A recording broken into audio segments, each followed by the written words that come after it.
नमस्कार, मैं हूं अर्चना सिंह। आप देख रहे हैं राष्ट्रपथ। विपक्षी एकता का गठबंधन आखिर कहां है? ये गठबंधन है भी या खत्म हो गया?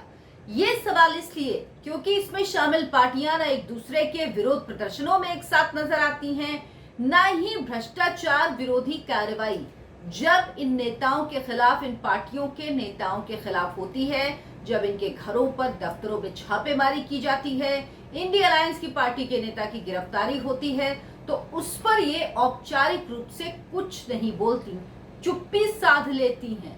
ना कोई प्रेस कॉन्फ्रेंस, ना कोई आधिकारिक बयान, ना कोई बातचीत, ना सड़क पे एक दूसरे के साथ ये नजर आती हैं।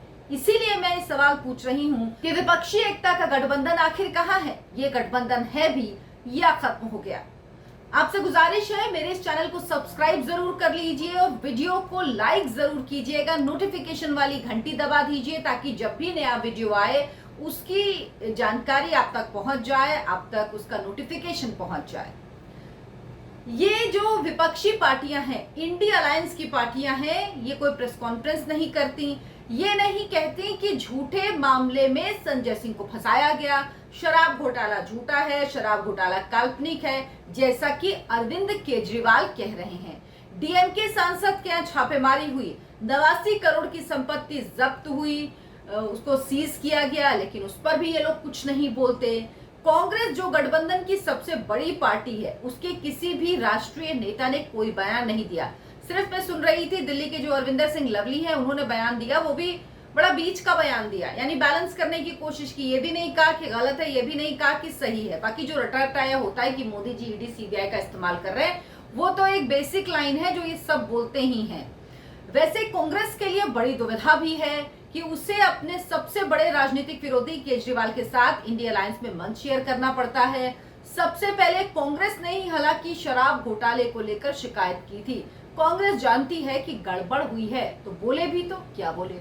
ऊपर से आम आदमी पार्टी, वो पार्टी जो कांग्रेस पार्टी जो उसके साथ इंडिया अलायंस में शामिल है, उसी के खिलाफ पंजाब में कार्रवाई कर रही है। आपको याद होगा, अभी 4-5 दिन हुए खैरा की गिरफ्तारी कर ली।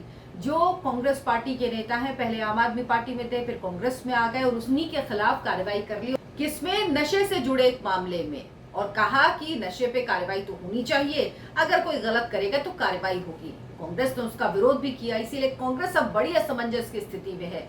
वो आम आदमी पार्टी का साथ दे तो अपने नेताओं को क्या बोले, वो आम आदमी पार्टी का साथ नहीं दे तो इंडिया अलायंस से अलग नजर आती है। लेकिन अब करें भी तो क्या करें। लेकिन ये हाल सिर्फ कांग्रेस का नहीं, आरजेडी के मनोज झा को आपने देखा होगा, संजय सिंह के परिवार से मिलने वो दिल्ली में उनके घर गए थे।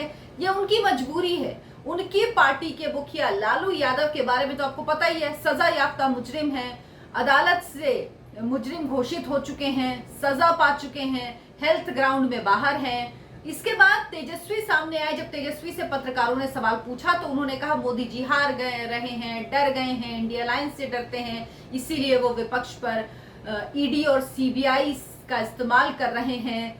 तेजस्वी यादव का पूरा परिवार लालू यादव सहित एजेंसियों के शिकंजे में है, एजेंसियों के रडार पर है। तो अब ये रटी रटाई लाइनें तो तेजस्वी यादव को बोलनी ही थी, लेकिन तेजस्वी यादव ने ये नहीं बोला कि संजय सिंह पर जो कार्रवाई हुई वो गलत है।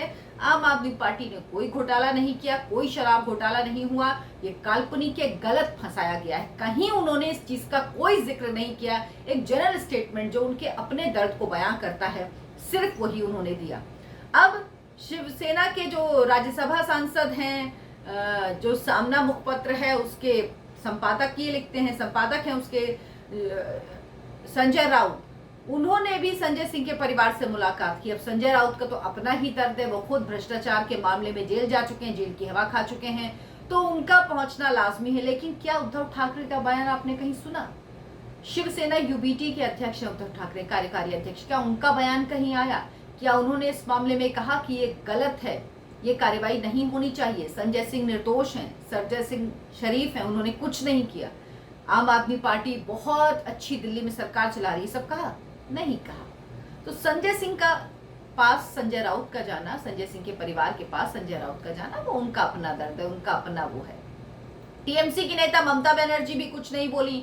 उनके भतीजे और टीएमसी में नंबर 2 नेता अभिषेक बनर्जी और उनकी पत्नी की जांच हो रही है, जांच एजेंसियों के रडार पर हैं। ममता बनर्जी को एक नाराजगी और भी है कि जब अभिषेक बनर्जी पूरे लाल लश्कर के साथ दिल्ली आए प्रदर्शन करने, तो वहां पर दिल्ली पर उनके 2 दिन के प्रदर्शन में विरोधी पार्टियों का, विपक्षी जो पार्टियां हैं, जो इंडिया अलायंस बना है, उसका कोई नेता शामिल नहीं हुआ। यहां तक कि औपचारिक रूप से इस प्रदर्शन के समर्थन में बयान भी नहीं दिया गया, साथ में दिखाई भी नहीं दिए गए। औपचारिकता के लिए ही साथ आ जाते या बयान दे देते, वो भी नहीं किया। तो अब ममता बनर्जी किस तरह से अरविंद केजरीवाल के लिए कहेंगी कि जो संजय सिंह गिरफ्तार हुए हैं वो गलत है। उन्होंने ये सब नहीं कहा। अभिषेक बनर्जी से पूछा गया तो रटी रटाई बातें, क्योंकि अभिषेक और उनकी पत्नी रुजिरा खुद ईडी की जांच के घेरे में है, उसके दायरे में उन दोनों से पूछताछ हो रही है और होनी है। तो इसीलिए उन्होंने रटा रटाया बयान दिया जो एजेंसियों के लिए सभी भ्रष्टाचारी पार्टियां, जो भ्रष्टाचार में जिनके नेता डूबे हुए वो देती हैं, मोदी जी को लेकर, एजेंसियों के इस्तेमाल को लेकर। नीतीश कुमार वैसे भी लालू जी से भी नाराज हैं, कांग्रेस से तो बहुत ही नाराज हैं, या यूं कहिए पूरी इंडिया अलायंस से नाराज हैं, ममता बनर्जी से भी बहुत नाराज हैं। तो उनका खफा होना बनता है, उनकी चुप्पी भी बनती, इसीलिए वो तो कुछ बोले ही नहीं। अब इस विपक्षी गठबंधन का हासिल क्या है अब तक का? 23 जून को इसकी पहली बैठक हुई थी, उसके बाद अब तक इसका हासिल यह है कि 3 बैठकें हुई हैं, 5 कमिटियां बनी हैं। सिर्फ विपक्षी गठबंधन का नाम क्या होगा ये तय हुआ है, और कुल जमा जो इनकी पूंजी है अभी तक की वो ये है कि इन्होंने 14 एंकर्स को बैन कर दिया। उसके अलावा वो 5 कमिटियां क्या कर रही किसी को कुछ नहीं पता। चौथी बैठक कब होगी किसी को कुछ नहीं पता। एक अदद रैली तय हुई थी, वो रैली भी रद्द हो गई, आगे कब होगी किसी को कुछ नहीं पता। सीटों का बंटवारा कैसा होगा किसी को कुछ नहीं पता। सीटों के बंटवारे का फॉर्मूला क्या होगा किसी को कुछ नहीं पता। और कांग्रेस पार्टी तो चाहती भी नहीं कि जब तक 5 राज्यों के चुनावी नतीजे आए तब तक किसी तरह से सीट शेयरिंग पर बात हो, इसीलिए अगली बैठक हो भी नहीं रही। तो सोचिए ये इंडिया अलायंस की किस तरह की एकता है, जिसमें कहीं कोई चर्चा नहीं है, कोई बातचीत नहीं है, बस इनकी एक ही कोर लाइन है, मोदी जी डर गए हैं हमारे अलायंस से, इंडिया अलायंस एनडीए को हराएगा। लेकिन विपक्षी एकता सब हवा हवाई है, कहीं जमीन पर कुछ नहीं है। जब तक कोई फॉर्मूला नहीं तय होता, जब तक साथ नहीं दिखते एक दूसरे के विरुद्ध प्रदर्शन में, कोई आधिकारिक रूप से साथ नहीं आते, तब तक कैसे लगेगा कि ये लोग साथ हैं।